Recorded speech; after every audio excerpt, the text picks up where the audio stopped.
Hello दोस्तों, आप सभी को गुलाब जामुन जैसी मीठी मीठी नमस्कार।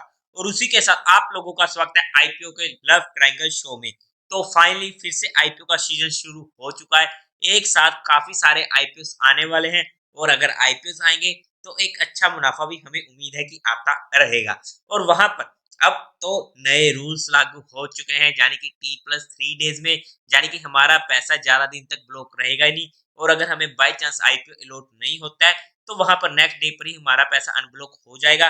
बस कृपा इतनी सी रखे भगवान कि आईपीओस में बस एक दो दिन का डिफरेंस होता रहे, वरना वहां पर सभी के सभी आईपीओस एक ही दिन में ना आ जाए।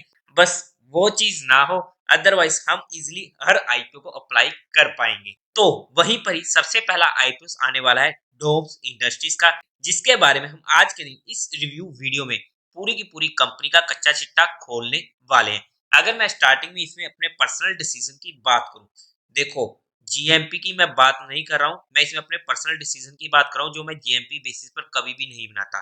तो ऑलमोस्ट सर्टन है कि मैं इस आईपीओ को अप्लाई करने वाला हूं।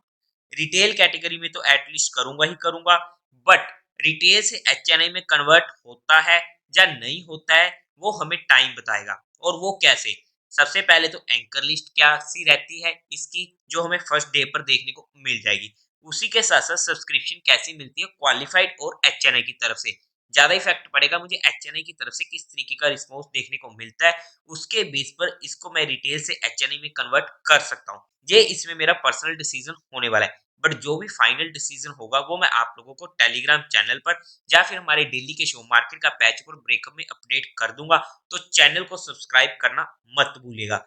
और आप लोगों का जो भी डिसीजन हो इस वीडियो को देख लीजिएगा और अपने रिस्क रिवॉर्ड रेशियो को एनालिसिस करते हुए अपने फाइनेंशियल एडवाइजर से कंसल्ट करके कोई डिसीजन बनाइएगा। अब अगर हम सबसे पहले कंपनी की बात करते हैं तो 2006 में ये कंपनी इनकॉर्पोरेट हुई थी। अगर हम काम की बात करते हैं, अभी लेटेस्ट में दो आईपीओ आए थे। सबसे पहला आया था सेलो वर्ड और उसके बाद आया था फ्लेयर इंडस्ट्रीज। बस जो ये काम करते हैं वही डोम्स करता है। आई नो कि सेलो वर्ड और फ्लेयर इंडस्ट्रीज को बच्चे बच्चे ने भी यूज किया है, बट डोम्स का भी नाम सभी ने सुना होगा। बट अगर हम डोम्स की बात करते हैं बाय नेम, बेशक कुछ लोग इसे ना जानते हो, बट सेलो वर्ड और फ्लेयर इंडस्ट्रीज से ज्यादा पॉपुलर ये होने वाला है। और मार्केट शेयर्स के मुकाबले में सेकंड नंबर पर ये कंपनी आ जाती है। अगर हम कंपनी के काम की बात करें तो हमारा यहाँ पर काम क्लियर हो चुका है कि ये स्टेशनरी प्रोडक्ट्स और आर्ट प्रोडक्ट्स को डिजाइन करती है, डेवलप करती है, मैन्युफैक्चरिंग करती है और फिर उनकी सेलिंग करती है under the brand name of Doms. और यहाँ पर अगर हम 31 मार्च 2023 के अकॉर्डिंग बात करते हैं तो इनकी प्रेजेंस 40 कंट्रीज से भी ज्यादा में हो चुकी है। मतलब कि सिर्फ इंडिया में ही नहीं, ये अदर कंट्रीज में वर्ल्ड वाइड में अपने काम को डिस्ट्रीब्यूट कर चुकी है। अगर हम 2023 के फिजिकल ईयर के अकॉर्डिंग देखते हैं तो इनका जो मार्केट का शेयर होने वाला है पेंसिल्स में 29% का और मैथमेटिकल इंस्ट्रूमेंट्स में 30% का होने वाला है, जो कि काफी ज्यादा जबरदस्त आ जाता है। मतलब कि अगर हम ओवरऑल में बात करते हैं तो इस कंपनी का काम बेस्ट होने वाला है। और ये बेस्ट क्यों होने वाला है? क्योंकि यहाँ पर क्वालिटी के साथ कोई भी कॉम्प्रोमाइज नहीं होता है। हमारे पास जनरली दो ही चीजें इंपॉर्टेंट होती है, क्वालिटी या क्वांटिटी। अब अगर हम क्वांटिटी को मैटर करते हैं तो वहां पर क्वालिटी कम हो जाती है, बट अगर हम क्वालिटी को मैटर करते हैं तो क्वांटिटी कम हो जाती है। दोनों चीजों को ले सकते हैं एक साथ, बट मोस्ट प्रोबेबली दोनों चीजों को एक साथ लेकर नहीं जा सकते हैं। तो ये वैसे ही एडिशनल पॉइंट था जो इस कंपनी के साथ कोई रिलेशन नहीं है, बस इतना सा है कि कंपनी की तरफ से क्वालिटी के साथ कोई भी कॉम्प्रोमाइज नहीं किया जाता है और वहां पर बेस्ट क्वालिटी के प्रोडक्ट्स डिलीवर किए जाते हैं। बट जो ये क्वालिटी और क्वांटिटी की बात करिए, ये एडिशनली आप लोगों को इन्फॉर्मेशन देने के लिए था। जैसे कि हम चाहे क्वांटिटी थोड़ी कम कर दे वीडियोस में, बट क्वालिटी के साथ कभी भी आपको कॉम्प्रोमाइज नहीं मिलेगा। एनीवे अगर हम आगे बात करते हैं कंपनी की, तो यहाँ पर हाई क्वालिटी और वेल डिजाइंड स्टैंडर्ड्स के हमें स्टेशनरी और आर्ट मटेरियल्स देखने को मिलते हैं, जो मेनली 7 कैटेगरीज में डिवाइड किए गए हैं। Scholastic stationery, scholastic art materials, paper stationery, kits and combos, office supplies, hobby and craft और उसी के साथ साथ फाइन आर्ट प्रोडक्ट्स। और उसी के साथ साथ कंपनी ने फीला ग्रुप, आई नो कि सभी ने इसका नाम सुना होगा, जो काफी ज्यादा पॉपुलर होने वाला है, उसके साथ टाई अप भी किया था ताकि ये डिस्ट्रीब्यूशन और मार्केटिंग कर सके देयर प्रोडक्ट्स को इन साउथ एशिया, जो एक एडिशनल पॉजिटिव पॉइंट हो जाता है कंपनी के लिए। और उसी के साथ साथ अगर हम 31 मार्च 2023 के अकॉर्डिंग देखते हैं तो कंपनी का strong global multi channel distribution network होने वाला है across the America, Africa, Asia Pacific, Europe and the middle east. मतलब कि कंपनी के अगर हम काम की बात करते हैं तो ए प्लस क्लास हमें देखने को मिल रहा है, जहां पर हमें किसी भी तरीके की कोई भी दिक्कत देखने को नहीं मिली है। कंपनी के काम में अच्छा खासा मार्केट शेयर है, जो हमारे लिए एडिशनल पॉजिटिव पॉइंट होने वाला है। अब अगर हम कंपनी की एडिशनल कुछ और डिटेल्स की बात कर लेते हैं, सबसे पहले टाइम टेबल की। तो ये आईपीओ ओपन होने वाला है 13 ऑफ दिसंबर को, क्लोज होगा 15 ऑफ दिसंबर को, अलॉटमेंट होगी 18 ऑफ दिसंबर की। हालांकि आप लोग यहाँ पर पूछ सकते हो सर T+3 डेज का रूल अब परमानेंटली लागू हो चुका है, तो यहाँ पर हमें अलॉटमेंट इतने दिनों बाद क्यों मिल रही है? क्योंकि जहाँ पर 16 और 17 को सैटरडे संडे है, जिसकी वजह से हॉलीडे होने वाली है। क्योंकि यहाँ पर T+3 डेज का रूल कहता है नेक्स्ट वर्किंग डे पर ही अलॉटमेंट हो जाएगी, और नेक्स्ट वर्किंग डे होगा फ्राइडे को क्लोज होने के बाद मंडे का, जहां पर हमें अलॉटमेंट हो जाएगी। तो T+3 डेज का ही सिस्टम जहां पर भी लागू हो रहा है, और उसी के साथ साथ रिफंड मिलने शुरू हो जाएंगे 19 ऑफ दिसंबर से। टेंटेटिव लिस्टिंग डेट होने वाली है 20 ऑफ दिसंबर की। अगर हम आईपीओ की कुछ अदर डिटेल्स की बात कर लेते हैं, तो यहाँ पर 10 रुपीज पर शेयर की फेस वैल्यू रहने वाली है। 750 से 790 रुपीज का प्राइस बैंड होने वाला है। हमें तो अप्लाई करना है कट ऑफ प्राइस। अगर हम एचएनआई कैटेगरी में अप्लाई करें तो वहां पर हमें कट ऑफ पर क्लिक नहीं करना है, हमें वहां पर प्राइस पंच आउट करना है 790 का, और उसी के साथ साथ लोट साइज रहने वाला 18 शेयर्स का। इस कंपनी का सबसे बड़ा negative point, total issue size है 1200 करोड़ का। ये नेगेटिव पॉइंट नहीं है कि 1200 करोड़ का इशू साइज है, जिसमें से फ्रेश इशू है 350 करोड़ का, और बाकी रिमेनिंग है 850 करोड़ का ओएफएस, जो मेरे लिए सबसे बड़ा इस कंपनी का नेगेटिव पॉइंट आ जाता है। क्योंकि जहां पर प्रमोटर्स अपनी होल्डिंग को बेचकर निकलने वाले हैं, और एक अच्छी खासी अमाउंट ये बेच के जा रहे हैं, जो मेरे लिए एक नेगेटिव पॉइंट हो जाता है ऑब्वियसली। और अगर हम एम्प्लॉय की बात करते हैं तो उन्हें डिस्काउंट मिलने वाला है 75 रुपीज पर शेयर का, और बीएससी एनएससी दोनों पर ये लिस्ट होने वाला है। कोटा की बात करते हैं तो क्वालिफाइड का 75% का, रिटेल कैटेगरी में 10% का, और एचएनआई में 15% का।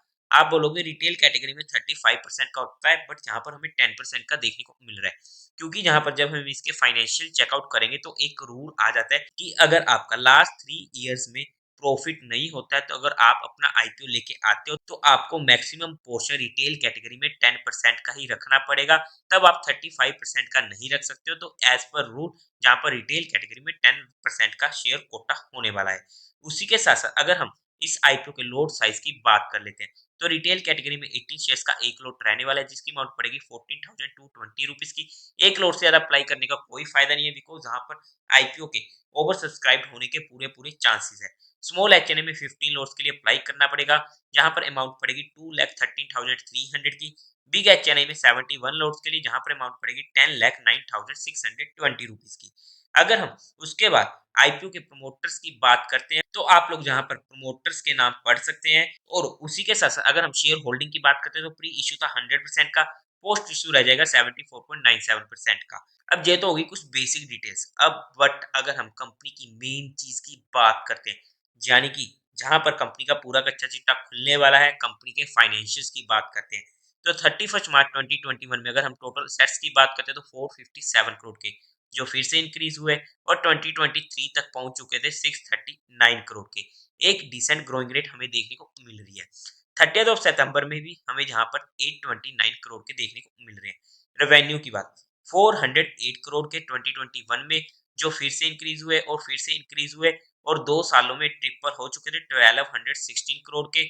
और सितंबर में बात करते तो 764 करोड़ के। एक अच्छी ग्रोइंग रेट यहाँ पर भी देखने को मिल रही है। अगर हम बात करते हैं प्रॉफिट आफ्टर टैक्स की, 2021 में था 6 करोड़ का प्रॉफिट। अब क्या कहा था 3 साल लगातार प्रॉफिट होना चाहिए, बट यहाँ पर 2021 में लॉस था, इसलिए वहां पर लगातार 3 साल प्रॉफिट नहीं था। 2022 में ये कंपनी प्रॉफिट में आ चुकी थी, और फिर आ चुका था 2023 में 102 करोड़ का प्रॉफिट, जो कि काफी अमेजिंग हो जाता है। हालांकि यहाँ पर हमारे मन में फिर से शंका आ जाती है कि रेवेन्यू तो 3 गुना बढ़ा, बट प्रॉफिट कितने गुना बढ़ चुका है? काफी ज्यादा गुना बढ़ चुका है, जो हमारे मन में एक छोटी सी शंका पैदा जरूर कर देता है। बट हाँ, अमेजिंग ग्रोथ हमें यहाँ पर भी देखने को मिल रही है।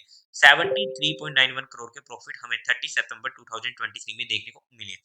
नेटवर्थ की बात करते हैं तो 397 करोड़, रिजर्व एंड सरप्लस की बात करते हैं तो 341 करोड़, और टोटल बोरिंग्स 176 करोड़ की। इंक्रीज होते होते 176 करोड़ तक पहुंच चुकी है। But it's okay, debt to equity ratio इतना बड़ा नहीं है, तो हमारे लिए घबराने की बात नहीं है। अगर हम ओवरऑल फाइनेंशियल्स की बात करते हैं, हालांकि जहां पर लॉस में था बट अच्छा खासा प्रॉफिट किया है कंपनी ने, और उसके बाद ही अपना ये आईपीओ लेके आ रही है, तो यहाँ पर हमें ए प्लस क्लास के फाइनेंशियल देखने को मिल रहे हैं, तो वहां पर हमें कोई भी दिक्कत देखने को नहीं मिल रही है। बट अगर हम बात करते हैं ये कंपनी आईपीओ लेके आई क्यों रही है, क्या जरूरत थी इस कंपनी को आईपीओ लाने की, तो अगर हम उस पॉइंट की बात करते हैं तो एक ऐसा पॉइंट है जो मुझे काफी ज्यादा पसंद आता है। जब भी कोई कंपनी हमसे पैसा मांगती है तो इम्पोर्टेंट होता है वो पैसा किस लिए मांगा जा रहा है। एक तो था कि सिंपल कंपनी पर खर्च करना है, कंपनी ने अपने लिए मांगा और मैंने तो सिंपल कंपनी पर चलो ऐसे वैसे खर्चे थे कर दिया, बात खत्म हुई। बट जब वो पैसा कंपनी की ग्रोथ पे लगता है, आई मीन की कंपनी कोई नई चीज सेटअप करिए, जैसे मैन्युफैक्चरिंग फैसिलिटी, जो हमारी कल ही एक वीडियो आई थी असेंट माइक्रोसेल एसएमई आईपीओ की, अगर नहीं देखे तो देख लीजिएगा। तो वहां पर भी जो उनका ऑब्जेक्टिव था, उन्हें एक नई फैसिलिटी सेटअप करनी थी, जिसकी वजह से जो भी ऐसे आईपीएस होते हैं वो मुझे काफी ज्यादा पसंद आते हैं, क्योंकि वहां पर रियलिटी में मार्केट में उसकी कंपनी की ग्रोथ हो रही है। अगर उनकी ग्रोथ होगी तो ऑब्वियसली हमारी भी ग्रोथ होने वाली है, अगर हम लॉन्ग टर्म में जाते हैं। बट जहां पर मैं कभी भी लॉन्ग टर्म में किसी भी आईपीओ में नहीं जाता हूँ, मेरा जहां पर मोटो सिर्फ लिस्टिंग गेन को होता है, और यही मेरा माइंडसेट हमेशा रहता है। अगर मुझे लॉन्ग टर्म में जाना है तो वहां पर मेरे पास म्यूचुअल फंड से बेस्ट ऑप्शन कोई भी नहीं होती है।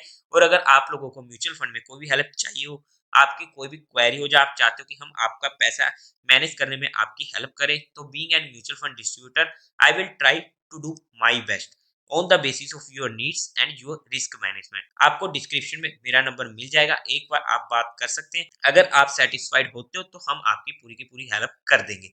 बट अगर हम ऑब्जेक्टिव की बात करते हैं, जो हमारा मुद्दा था, तो यहाँ पर जो भी पैसा कंपनी के पास जाने वाला है, जो फ्रेश इशू होने वाला है 350 करोड़ का, वहां पर ये पार्शियली फाइनेंस करने वाले हैं एक नई मैन्युफैक्चरिंग फैसिलिटीज की कॉस्ट को, ताकि इनकी एक्सपेंडिशन हो सके इनके प्रोडक्शन कैपेबिलिटीज में, जो इनका मेनली आ जाता है writing instrument, water colour pens, markers and highlighters में, और दूसरा होने वाला है जनरल कॉर्पोरेट पर्पस। अब हमने यहाँ पर ये सब चीजें देख ली, बट अभी भी अगर हम बात करते हैं कंपनी की, एक चीज रह चुकी है फंडामेंटल्स की। अगर हम उसकी बात कर लेते हैं तो पी रेशियो 43.19 का, मार्केट कैपिटलाइजेशन 4793 करोड़ का, रिटर्न ऑन इक्विटी 33.54% का, रिटर्न ऑन कैपिटल एम्प्लॉयमेंट 33.31% का, डेट टू इक्विटी रेशियो 0.28 की, ईपीएस 18.29 की, रिटर्न ऑन नेटवर्क 28.39% की।